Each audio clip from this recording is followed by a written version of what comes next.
mobile first aspect, I think, is really important for a lot of companies nowadays, but it sounds like now it's moving more towards mobile first and almost voice first.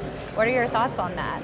I think the technology trend is definitely moving there, and voice first will be coming, and it requires new interactions like the kind that we're bringing.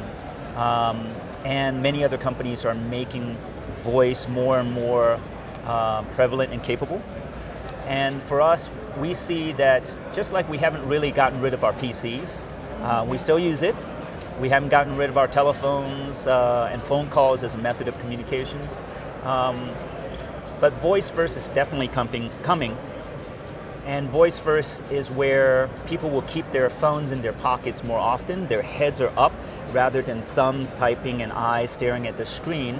They'll be more heads up, they'll be more free, they'll be willing to use their voice to ask for the things that they really want. Mm-hmm. And you mentioned earlier that with the hearable, you can connect that to your voice assistant of choice. So is the strategy with OV to be able to have that opportunity to partner up with the spectrum of all of those companies, or down the road, do you think maybe, just having that Amazon Alexa compatibility is something that you would be interested in?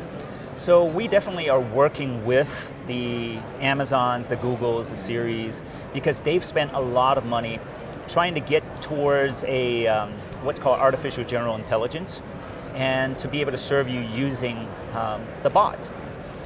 For us, we're more about facilitating communications and interactions and transactions. So our job is to make sure that the connections, even between people, I mean, for heaven's sake, you and I are still using this method to communicate with each other.